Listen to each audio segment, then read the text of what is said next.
Check out new episodes of Hey Homies every Thursday on your favorite podcast app, and catch up with older episodes on our YouTube channel. Is the number one Aquabats podcast in the universe. I'm your host, Luke. Hey, what's up? It's Joe. And the hits just keep on rolling as we hit track 3 on Floating Eye this week. We're going to dive right into Antimatter. Woo! We're not going to waste any time, though, because we've got a super special guest that I'm really excited about. We've been internet friends for, I don't know, about a year, I think. He's the dude with, about a year, right? It's been wild, right? He's the dude with the chicken chain. He makes some amazing music. He's a HyperSka superstar. And if you don't know what HyperSka is, you're missing out. And he's been generous enough to give some of his time to the show. Please welcome Eichlers. Yay! Hi. Oh, my favorite thing. How's it going? Thanks for having me, y'all. I'm super excited to be here. Yeah, we're super stoked to have you here. So tell us a little bit about yourself and your history with the band. Hey, I got into the Aquabats when I was in high school, probably. They weren't like my first ska band that I got into, but they were pretty near like the top of like the ska band iceberg, right? You got your Real Big Fish and your Streetlight Manifesto, and then just a little bit lower, I feel like, is the Aquabats, at least in like the people my age and my friends at the time. And just the zaniness was so fun, and just all the cartooniness. And I don't think they had their own show at this. They didn't have the Super Show at this point, because this was probably like 2010, 2011, maybe. But yeah, and as soon as I got into them, I noticed that on December 20th, every year they would come play in San Francisco. And so that was like my holiday tradition for 3 or 4 years, was going to see the Aquabats like 5 days before Christmas. Me and like the kids who I was in a pop punk band with, and like our non-music ska friends would all go. And it was just like the funnest thing in the world. So I have nothing but pleasant memories with the band. And it also happens that the songs are fucking sick. And they're fun, they're dancey, they're so catchy. They're zany, but not like cringy zany. At least for me. Maybe that's the nostalgia talking. I'm sure y'all should have like a Zoomer on the show and just be like, what do you think of this band? You should do a kids react. Yeah, episode. That's what I was just gonna say. We do have a couple episodes coming up this season of people who either just got into the band because of our show, or people that don't listen to the band normally. It's gonna be some fun stuff. Yeah, that kids react. That would be hilarious.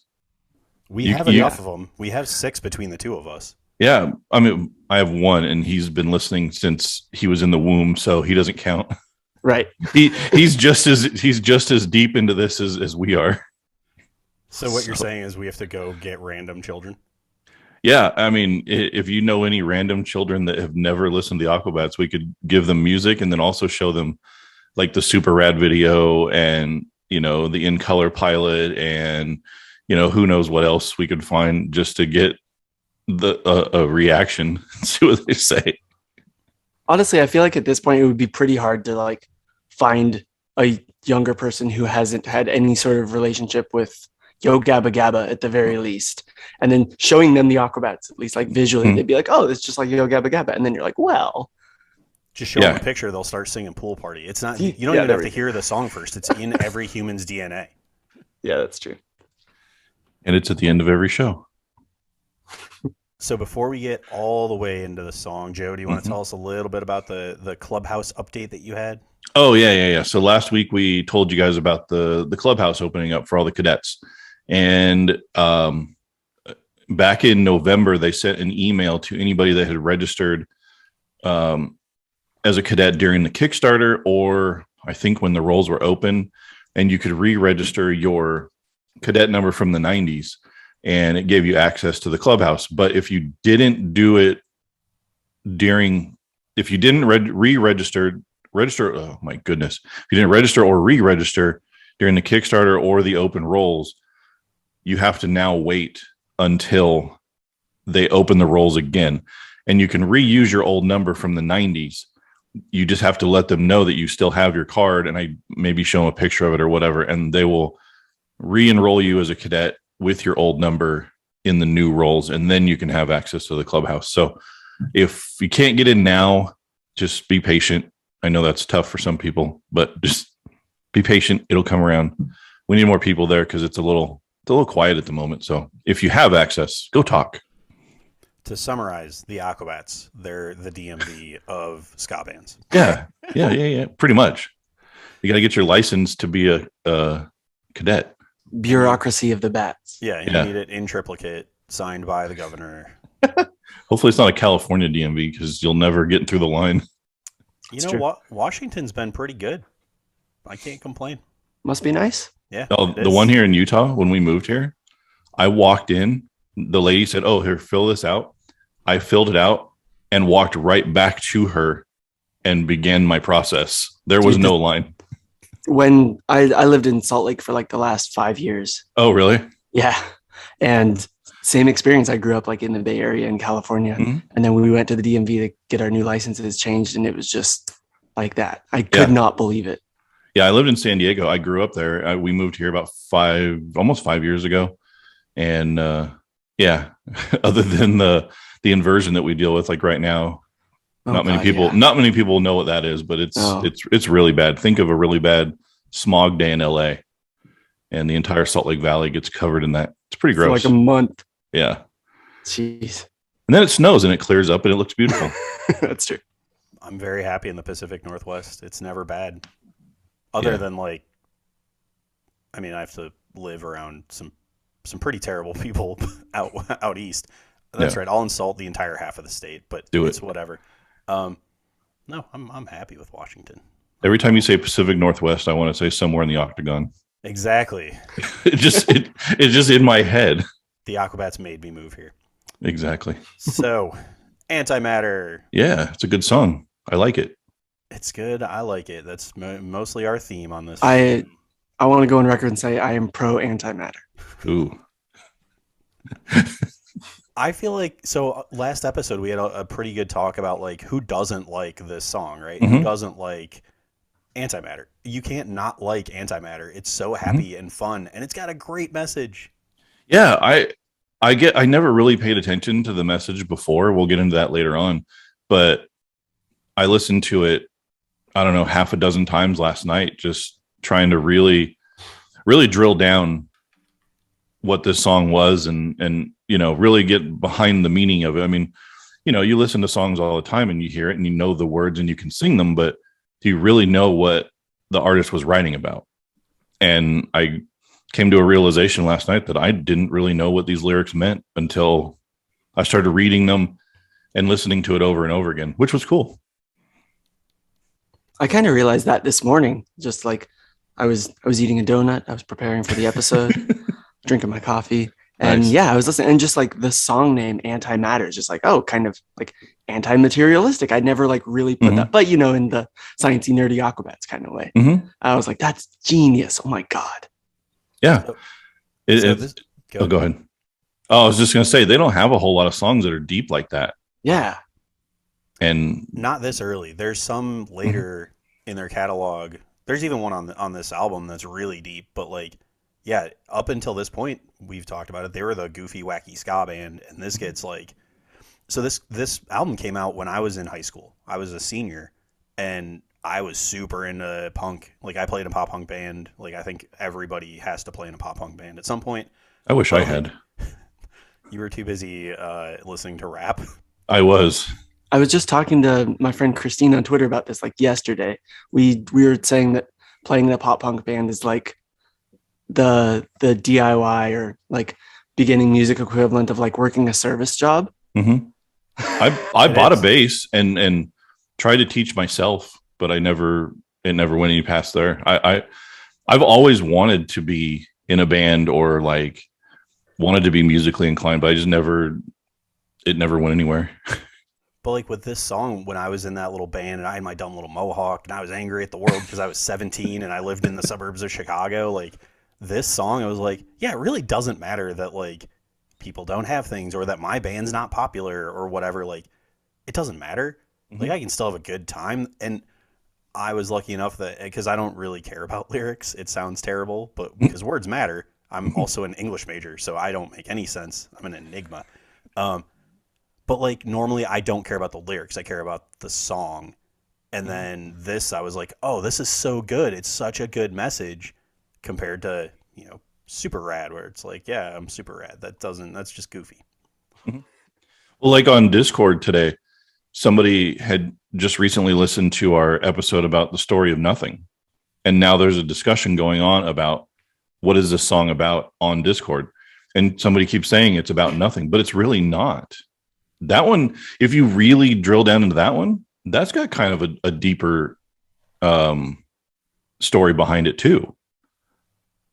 Because he was really into this girl and she sees him as nothing or invisible. And that's the whole point of the song. So I guess, I don't know. I need to pay more attention, I guess, instead of just liking these songs. Yeah, it's impressive how deep a goofy ska band can get. Mm-hmm. So the sound of the song, it's the standard rock thing that the Aquabats went with. Mm-hmm. They went from Yeah, heavy ska horns, heavy upstrokes to like 3 in a row of just bangers that are just straight rock with some Mm-hmm. horns. Yeah, zero ska in this one, which is fine. Honestly, didn't even notice until you said that right now, and I've been listening to the song for 10 years.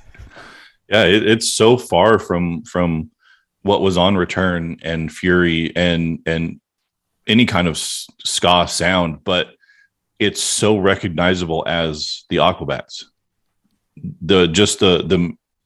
The way the music is played, and then the horns when they do come in, and of course, the commander's voice, but it's just so recognizable as Aquabats. Yeah, I think that's one of the signature things they did was they took their sound when they were a ska band and continued it into every other change that they wanted to do. Mm-hmm. That's impressive and a thing a lot of bands can't do. And it kind of speaks to the longevity of the Aquabats as not just like, yeah, they're a family friendly band. They're a kids band to some people, but like Mm-hmm. their sound is just, you didn't see Kiss do that, Kiss, Mm-hmm. like they had that 70s rock sound that carried into the 80s. And it was like, oh no, hip hop and pop are big. We can't survive this. The Aquabats can survive anything. Yeah, because they've somehow managed to find that common link between all the styles they want to try. And Mm-hmm. like you said, so many bands just can't pull that off without just going like complete 180, and their fan base is just like, what are you doing? Well, but wasn't that kind of the reaction when this album came out?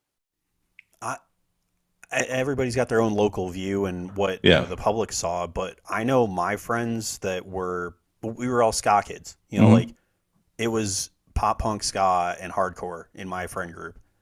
And when this came out, none of us batted an eye. It was like, Mm-hmm. great, this is amazing. It's more Aquabats. Nobody cared that it didn't sound like Fury. We Mm-hmm. cared that it was more new music.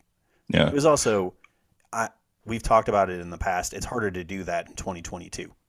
When your music is drowned out by the millions of people that put things out constantly and have to compete with Eichlers, who puts things out like every couple weeks. It's like now there's so much competition. Back then, and we just had this conversation on a different Discord, music used to come out on Tuesday. Mm-hmm. Tuesday night, I remember would go that. to a record store and pick up an album, and that's how it was. Mm-hmm. You didn't have that much competition. So with them not doing ska mostly, it was like, cool, great, new Aquabats. It sounds good. That was the feeling, at least in my friend group. I can't speak for the rest of the world because I wasn't in the rest of the world. Yeah, I got into the band a year and a half after this came out, and so it was presented to me as, hey, listen to this, but it's not what you're used to, and some people did have a problem with this change of sound. Yeah, but that happens. They were smart. I mean, later on, we have a song that is heavily influenced by what was going on in music at the time, that they pretty much refuse to play nowadays. But they did at the cadet or at the backer stream. They did. Yeah. So this one, speaking of all the writing, it was the credits are for Christian and Chad, Mm-hmm. MCBC and Crash. It makes sense. It sounds heavily, and Crash's bass, like on everything else, is super sick. It sounds Mm-hmm. so good. The horn line is great. Like everything about this is great. Nothing to add there. I agree. Oh, yeah. Very good. It's good. I like it. Good job, Luke. A note that Joe had. You know what? You talk about it since you found it, but I Okay. really enjoyed it. So we're trying to talk more about the songs. So I've been doing some digging on the old internet because everything you need is there. And I found on a website about sampling that this song may have been influenced by the 1980 song by a band called Suburban Lawns. The song was called Janitor. At about the 18-second mark of that song, they have a line. It says, "Underwater, does it matter? Antimatter." Oh my goodness, that makes so much sense. Dude, everybody listening, go listen to the Pause Suburban this song. Yeah. Pause Seriously. this. Go listen to that, and your mind will be blown. It's not even just that line. The whole song sounds like Antimatter if Antimatter was a 1977 punk song. Yeah. The musically, it has a lot of the same sounds. It's much more mellow, but it's all there. And when that line comes up, it's very Commander, like the way it's presented. I would wager that Crash knew about Suburban Lawn. You think so? And probably was like, I don't know. It just seems like his style because it's very like old school punk. For being 1980, it's very old school punk. It's great. I really enjoyed listening to it this morning. I actually listened to that like 3 or 4 times in a row because I liked it so much.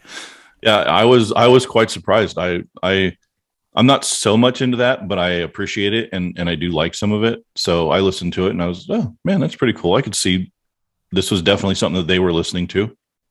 That just makes me like the song even more because I'm such a sucker for those kind of Easter eggs, whether it be like musically or lyrically. And when I was listening to the song this morning, I was like, I wonder what that underwater line's about. Maybe we'll talk about that on the show. And y'all just blew my damn There mind. it is. And they do that a lot, though. That's been one of the best parts of this podcast is every time we're like, yo, like, did you know this was part of this song? Or like that they got this lore from this thing? Like, it's been awesome. They're so deep.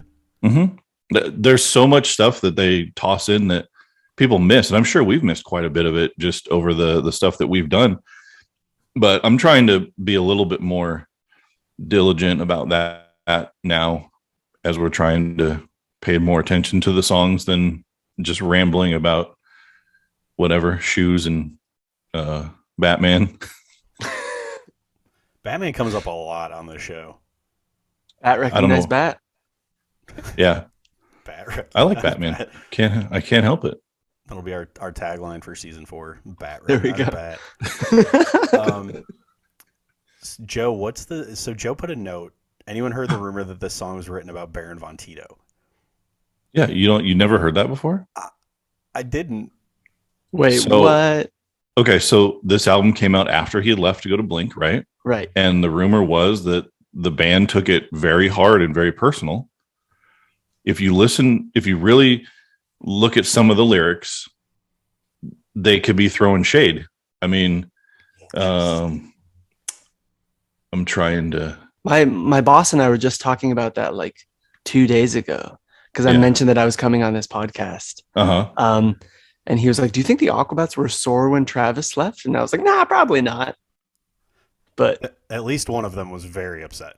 And now thinking about it, and if this rumor has any salt to it, it's like, okay, yeah, salt. So the thing, what is it, like the second verse here? The first verse says, "No tattoos, you don't stand out. It's all about the Lincolns in your bank account." I mean that's the first one, but the one I'm getting at, it says, "Whatever happened to my radio? It must have happened a long time ago. Disc jockey dudes really make the scene, but did you spend a lot of money on those cool white jeans?" This was right around the time that All the Small Things video came out, and all the guys in Blink are wearing white. Ooh, I just got goosebumps. I feel like it's a stretch, but you do? I don't know. Like, yeah, I always took that line as like kind of the cool like LA club guy who's like the tastemaker gatekeeper of like the nightclub scene, and maybe is like a K-rock DJ. That's the kind of like archetype that I. Was it Tazy? No. I don't think Tazy's ever worn white jeans. No, I don't think I have either. I feel like if Tazy was wearing white jeans, they'd have black squares on them. Yes. Probably, yes. Yes. Or he's being held hostage and it's a cry for help. So I don't know that white, send help. Yeah, I don't know that's truth, but that was always a rumor that I had heard. I could see it being. I wouldn't even say it's directed right at Travis. I could see that being a split in the scene because that was when everything was blowing up. This album came out right after the ska bubble burst, and some of us stuck with it, and a lot of us didn't. And that's when all the pop punk stuff was like still getting played, and all those bands were getting big. I could see them just being mad at that whole thing. Yeah. Or just being grateful that they've got anything. Well, yeah, and that goes back to what we were talking about earlier. I mean, when you really get the meaning of the song, it's not digs at other people,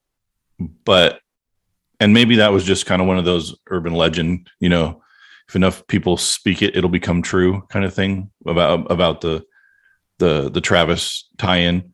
It just seems a little convenient that it's right after he left, and they write a song that's more rock than anything else, and so.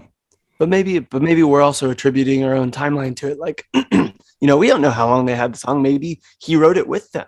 Mm-hmm. And then it was on the table for Fury and maybe didn't make the cut because it wasn't ska enough.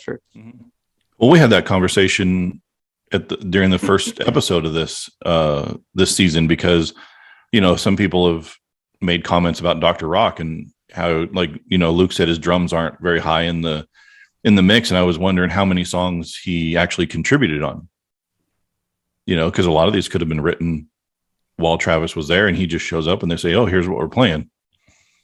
But think of the gap too for how long, because Fury came out in 96, right? 97, yeah. So it was still 2 years that they took to tour, write and record this and then put it out. So there could be a lot of overlap in the ideas for the music, ideas for the lyrics. I think that Snowcore tour that Travis left on was 98. Yeah. So who knows? We'll never somewhere know. In there. He was tired of wearing floppy-eared neoprene helmets and drawing goggles on his face, I guess. You guys could just get Travis on the show. It'll be easy. I have tried. He's Luke's personal friend. I'm working my way through the layers of publicists that will ignore me before I finally give up. He'll be another one that we just tag and tag and tag and tag until we get blocked. Travis Barker. Yeah. At some point, a Kardashian publicist will have to tell me to stop. That's the dream. I'm right. I mean, full military career, going into public education, all these things I could be proud of. Being told by a publicist for the Kardashians to stop doing something, I'm happy after that. I don't need anything else in my life to feel accomplished. I feel like Travis, I mean, just from what I've seen of him, if he actually knew that we existed, he might actually come on for a few minutes. Only if he could collab with Machine Gun Kelly while he's doing it. That was going to be my follow-up. I was like, if you can't get Travis, get MGK. He's like, can I play drums on your podcast? Because I play drums on everything. So can I play drums on your podcast? Maybe that's the bait at the end of the hook. Yeah. We'll let you do a drum solo at the very end. I wouldn't be come talk about the Aquabats. I wouldn't be opposed to that. Set up and play. I'm fine with that. Get your little rotator. Sick. He used to have that one with Blink where it would go up in the ceiling and you flip upside down and all that. Yeah. The only time that I saw Blink, he did that, and I was in high school and like the peak of my Blink fanaticism, and I was like, that's corny as hell. Even back then, I was like, yeah, but it's still fun. I think that was the take off your pants and jacket tour. If you take an idea from 80s hair metal and think it's a good idea, reevaluate your life, because that's an 80s hair metal idea. But it's every tour they had to up his drum solo part because he always has a drum solo. So yeah, strap in and. As a drummer, you don't need to do anything extra. We're already the coolest guy in the band. Well, yeah, and he's always up high too. Yeah, we have drum risers. We're awesome. Well, he's got not as high as the drummer for Weezer, who literally sat on a house. What? Their last tour, their stage setup was like the drum riser was made to look like a house, like a 1-story house, and that's where he sat, like on top of that. It was tall. Wow. I saw them heights, but I wouldn't want to play up there. I saw them once. I wasn't super impressed. Yeah, it's Weezer. Oh. I like them as a band. I just wasn't impressed live. I've seen them 3 times, and I will never recommend somebody sees Weezer live. Now, they always have good openers. I saw the Smoking Popes and Tenacious D with them, and that was Smoking Popes, that band rules. Yeah. See, I saw them at like a radio station show. So it was Offspring, Weezer, Jimmy Eat World. I'm trying to think of who else. So I mean, it was a pretty good show all around. I mean, I think that's the only time I've ever seen Offspring. With tangents, but that's fine because this is fun. Mhm. I don't know if you guys remember the band Cold. They were like a Mhm. bad alternative band in the 90s. I still like them. I was at the show where they walked off the stage at the United Center in Chicago opening Oh. for Weezer because we booed them so bad. Really?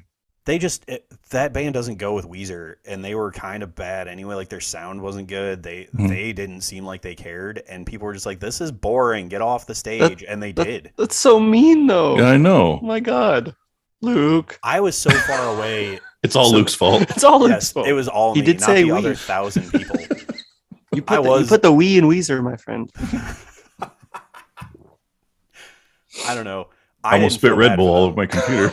I'm sorry, Joe. They still got paid. They Yeah, pop that's up in cool. my Spotify daily mixes all the time. I don't know where to go with that. My daily mixes have some weird stuff in it, but I do like their songs when they pop up. So shout out to Cold. Yeah.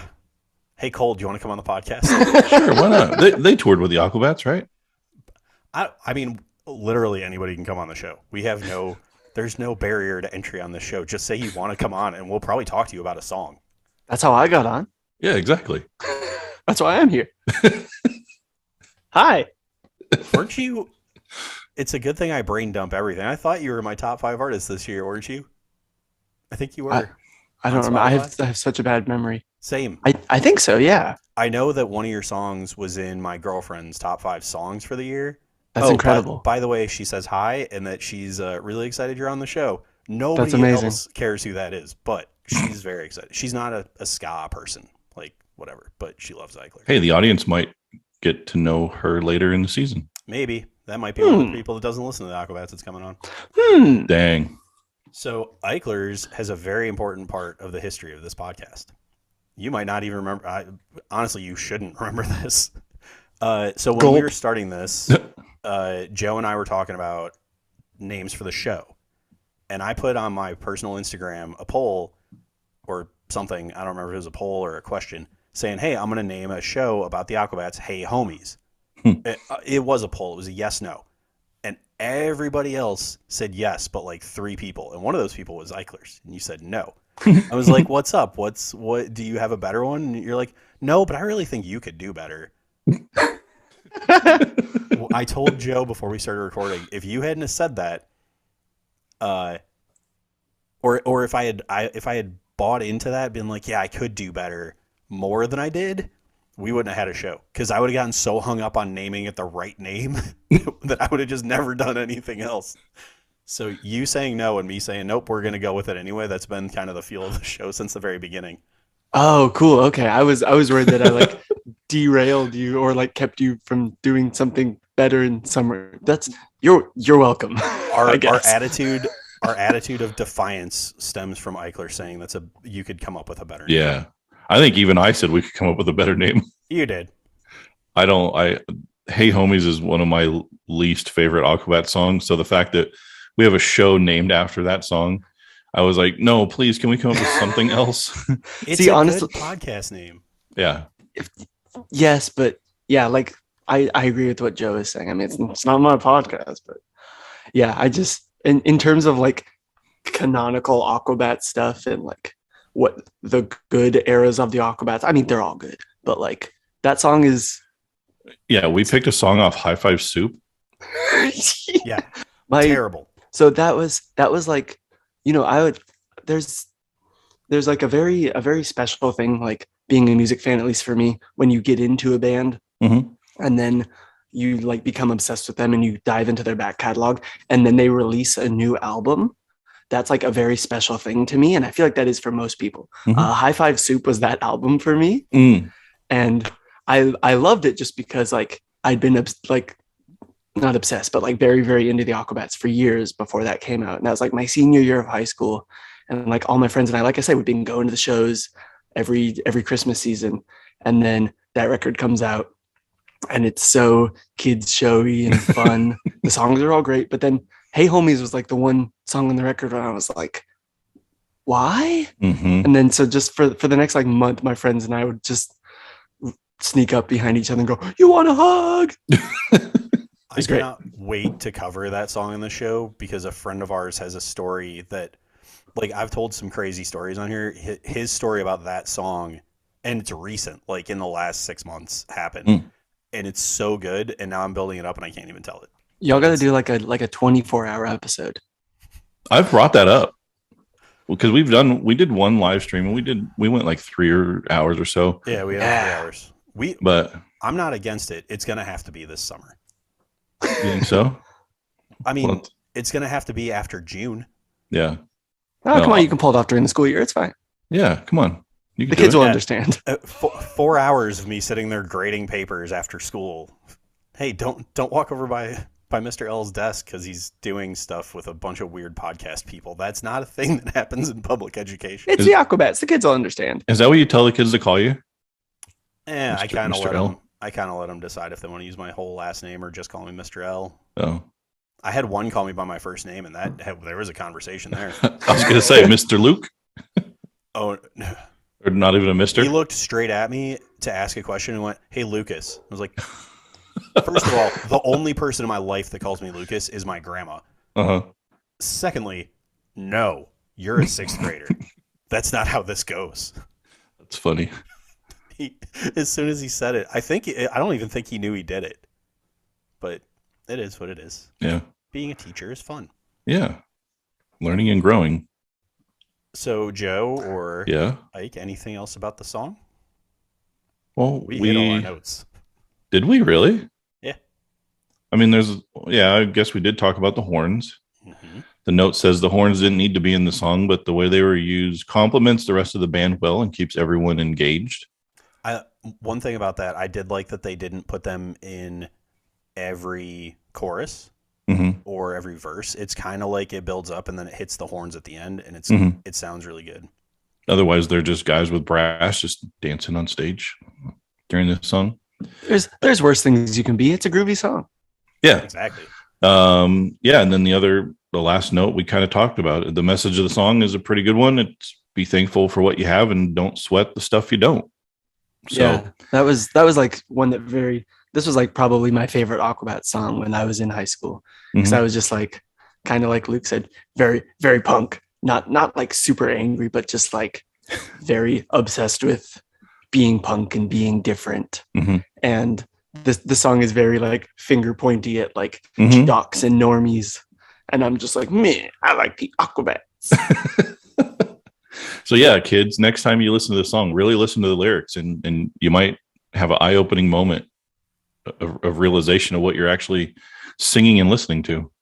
This song came out when like Abercrombie and Fitch was popular in high school for Joe and I, and like, I remember having friends, because I was friends with a lot of people. I wasn't exclusively into the skate rat punk scene, but like I had friends that would wear like 2 collared shirts plus an undershirt to school, and I'm like, I haven't changed my clothes in 3 days. And it's like a thrift store t-shirt and a hoodie that's got holes all over it. Like, I was very into being punk. But when I was listening to this song, I was like, this is about my friends that do that wear like 3 shirts a day and have perfectly like coiffed hair, which I say as I did my hair this morning. I see that. Looks wonderful. Did you like the girls that wear Abercrombie and Fitch? Oh my God. Here we go. That was after we got out of high school. Oh man. I was wondering if into an LFO episode. Dang, I was wondering if somebody was going to get that reference. That's our follow-up spinoff podcast, is an LFO podcast where we just go through their entire catalog. I dropped a 3 Amigos joke last week and Luke didn't get it until he was editing. So that's honestly probably like the best way to get that joke. It's like not in the moment, but listening back and you're like, oh. He messaged me, goes, dude, that joke was really good. I didn't get it while we were recording. Yeah. I think if you do an LFO podcast, you have to call it Luke's Funky Ones. Oh, yes. I think in the history of this show, we've named, I don't know, 5 or 6 different bands where we're like, that's our follow-up podcast. Someday I'm going to have to make one of these work, and it's going to have to be that one because I know the least amount about LFO. That would it might make for a really, really fun podcast. Does anybody know much about LFO? I know a little bit. They got some lore. I'm not going to Do they really? Because I want y'all to find it. Yeah. I'm Googling right now. No. Oh. No? Is their Wikipedia page just blank? There's a little bit on. Oh, there's actually quite a bit. It just says Summer Girls, and that's it. It says years active, 95 to 02, and then a gap from 09, or no, then they came back from 09 to 2010. Then they had a gap. They came back in 2017 to 2018. So they'd like to take some time off here and there. They got to keep the funky ones light. Yeah. Honestly, if we were going to do a bad one-hit wonder band, I'd probably want to do Crazy Town. How have they been around since 1995? I don't know. I'm obsessed with Butterfly. It's the that's- opening song to a that's a thing good I've been one, too. watching. It's this Von Dutch thing that's on Hulu.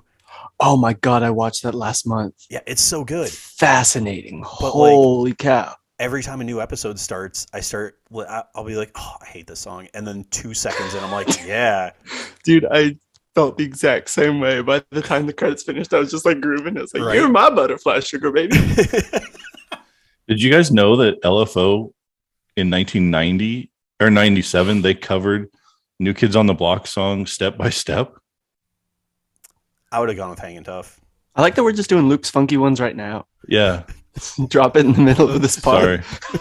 I'll I'll leave it another alone. intro. I'll leave it alone for now, but we'll have to, I was revisit this. I was just expressing admiration. We'll have to revisit this. Joe's so flexible with this show that he can go from Hey Homies to Luke's Funky Ones. On the Yeah. fly. Butterfly. Oh. A plus. This is all happening on a Saturday morning too. It sounds Yeah, we like recorded early too. Yeah. I'm still drinking my Red Bull. I don't do coffee, so. Oh, Red Bull is so bad for you. But it's the blueberry one. It's yummy. That makes it healthy, right? It's Yeah. blueberries. I mean, I got a Pop-Tart next to me too. Come on. That's true. I'm the epitome of health. Is a Pop-Tart also a blueberry? No, it's That's a chocolate fudge.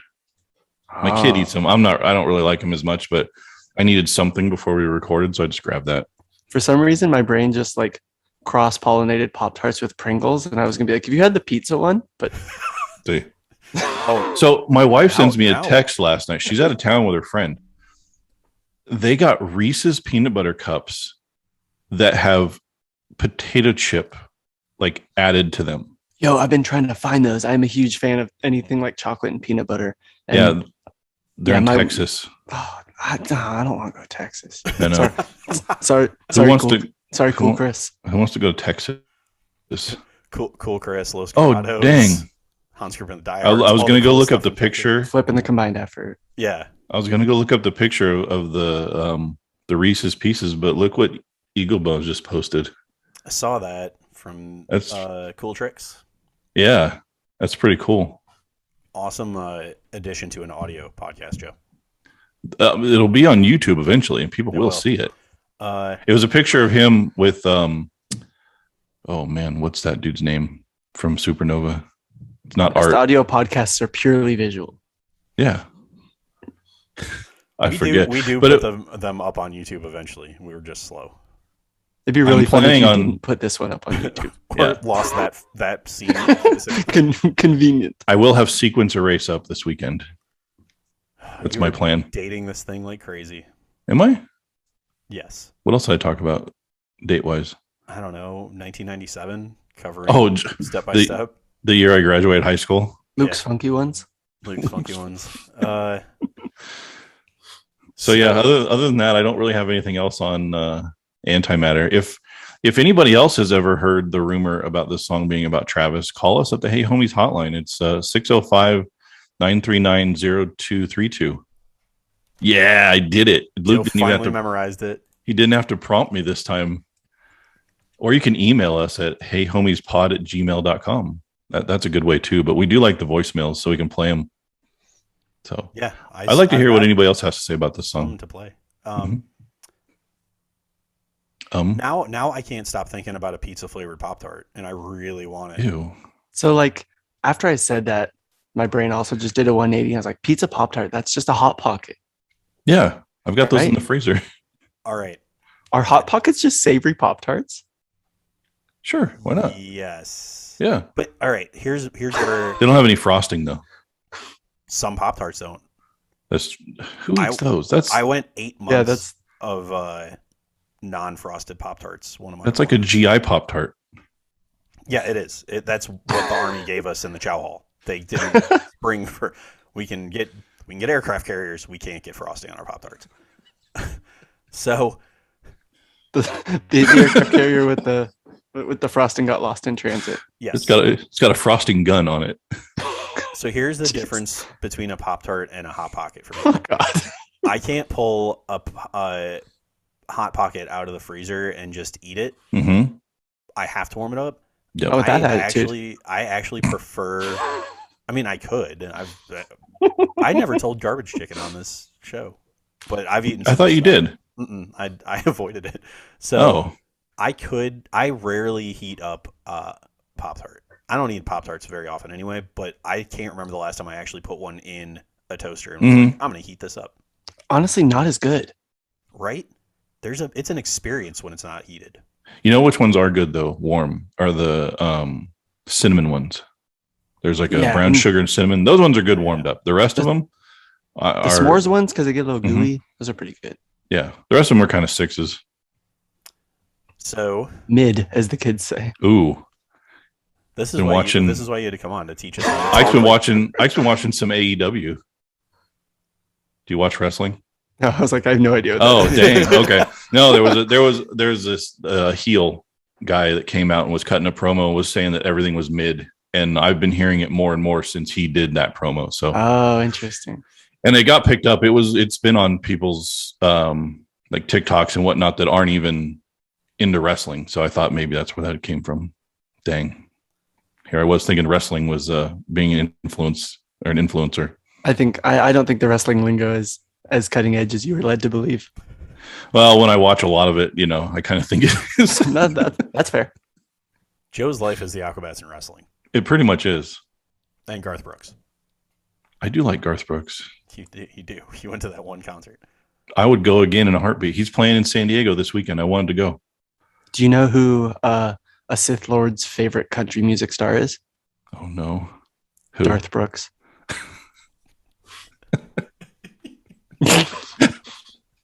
Luke's away from the microphone laughing. The answer's so obvious that it's Yeah. like you start laughing before it. That's a good joke. Thanks. Oh man. Plus, I could picture Chris Gaines with a hood pulled up, acting like he's not Darth Brooks. That was his dark side persona. I know. Yeah. I know a shocking amount about Garth Brooks for not liking anything about him. You know the Chris Gaines music is hard to come by. A kid at my work that's really into country music had never heard of Chris Gaines, so we were trying to find it. You can find like one single on YouTube, but the rest of the album is like non-existent. They have scrubbed it from existence. Because that entire time was a culture-wide fever dream. It didn't actually exist. Did you know he tried out and went to spring training with the San Diego Padres? I actually did know that. Yeah. That's It was a big deal in San Diego when that happened. the 90s were weird. So Eichlers, tell us about some HyperSka.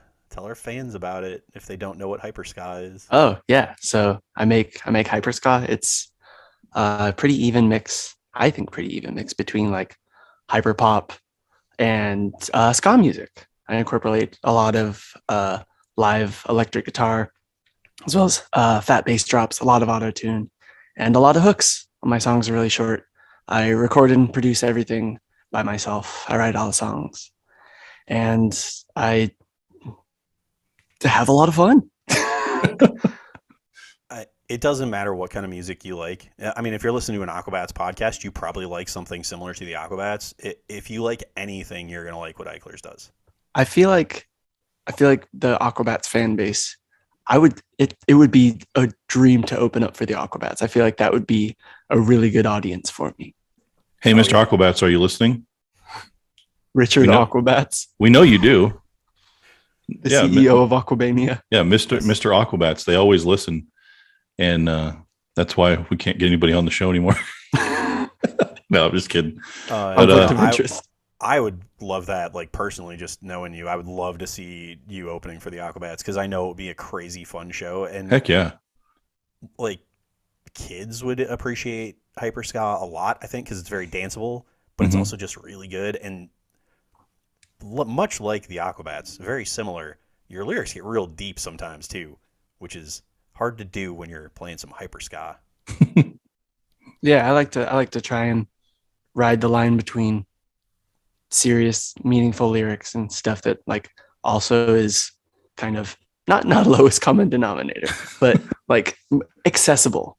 Mhm. There we go. Yeah, just because I feel like there's almost more to writing something that's accessible to more people rather than writing something esoteric that only a few people are going to get. But I like I said, I love throwing that shit in there. Like my first song, "Text Me Tomorrow," I had a One Direction reference right into a Streetlight Manifesto reference. Mm. I love that song so much. And Thank you. he That's used like a a big daily word. listen. That's Yes, like a Jared. Luke word. Yeah. A Luke word. Yeah.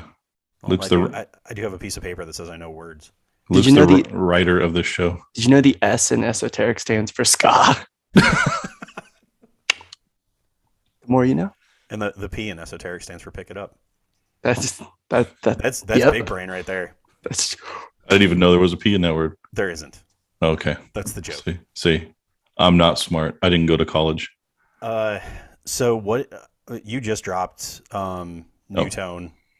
That's yeah. so good. That would have been a good thing to plug when you asked me about it. I'm just gonna say go follow Eichlers on Spotify. You're on Bandcamp, right? You drop everything on Bandcamp. Yeah, everything's on Bandcamp. Everything's on Spotify.